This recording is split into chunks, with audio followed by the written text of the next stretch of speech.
Do'stlar, biz birinchi bo'lib Wi-Fi tarmoqqa ulanishimiz kerak. Ya'ni biror odamning tochkasi yoki uyingizda Wi-Fi bo'lsa, shu tarmoqqa va telefon sozlamalarga kiramiz. Telefon haqida tugmasiga bosamiz. Qaytamiz. Xo'p. Batafsil ma'lumotlar degan joyni topib, shu yerga bosamiz va tizim versiyasini topib, bu yerga 3-4 marta bosamiz va bizda dastur sozlamalari yonadi. Xo'p, endi orqaga qaytamiz. Umuman chiqib ketamiz bu ilovadan. Chiqib ketganimizdan keyin biz Zarchiver degan ilovani Play Marketdan topib, uni ham o'rnatib olamiz. Hozir mana kirib ko'ryapmiz. Data fayl ochilyapti, lekin biror ilovaning ichiga kirganda kirishga ruxsat yo'q demoqda. Mana hozir ko'ramiz. Mana Comtest.ig kirishga ruxsat yo'q. Do'stlar, biz bu muammoni hozir to'g'rilaymiz. Albatta, deyarli hamma telefonlarda o'xshaydi. Birinchi o'rinda Shizuku ilovasini tortib olib, bu yerga kiramiz va birinchi tugmani bosamiz. Bu yerda qanday foydalanishni tushuntiradi. Biz bu yerdan qaytib pairing ikkinchi tugmaga bosamiz va not options Shizukuga ruxsat beramiz bildirishnomasi uchun. Keyin qaytib mana bu tugmani bosamiz. Tepada xabar chiqdi. Do'stlar, sizlarda uslub orqali o'rnatish va uslubinosozlik tuzatish ochiq bo'ladi.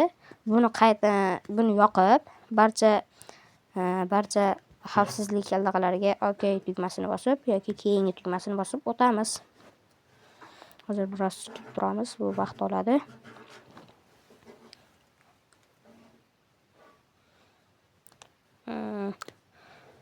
Bo'la qol. Ruxsat berishni bosamiz va biz usubi debigain degan joyni topib, Wi-Fi debigain degan joyni topib, bu yerga kirib olamiz birinchi o'rinda va tepadagi uslub orqali nosozlikni tuzatishni ham yoqib olamiz, do'stlar. Bu butunlay xavfsiz, do'stlar. Ishonch hosil qilganman o'zim ham ko'p marotaba. Va OK tugmasini bosamiz va Wi-Fi debigain degan joyni topib, bu yerga kiramiz. Boshidagi kichikchani yoqamiz, do'stlar. Va qurilma ulanish kodi orqali bosamiz. Shu kodni Shizukudan kelgan xabarga kiritishimiz kerak bo'ladi. Hozir kodini ko'rib oldim va yozamiz. 568 va 254 ekan, do'stlar. Shuni kirgizganimizdan so'ng hop, samolyotcha tugmasini bosamiz.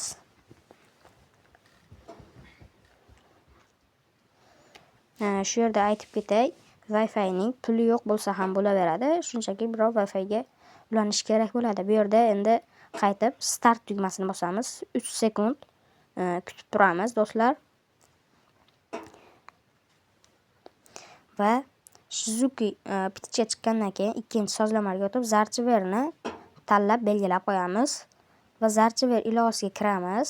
Bularni yo'qotib yuborsam ham bo'ladi. Zarchiver ilovasiga kiramiz. Tepadagi 3 ta nuqtani bosamiz. Hop, tuzatmoq yoki sozlamalar bo'limiga kiramiz. Rootni bosib, mana do'stlar, yonmaydi. Shu yerdan boshidagi suvni tanlab Shizuku suyiga o'tkazamiz va bularni yoqib qo'yamiz, do'stlar.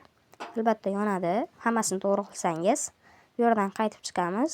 Hop, Android, data, hop, Comtest.ig, ya'ni PUBG Mobile'ning shaxsiy faylini topib, u yerga kiramiz. Mana ko'rib turishingiz, xullas do'stlar, ochiladi. Do'stlar, menga obuna bo'ling. Bu kanalning birinchi videosi bo'lib, keyingi videolarda buyurtma fes qilish, skin haklar o'rnatishni o'rgataman. Like bosing, yoqqan bo'lsa agar o'xshasa.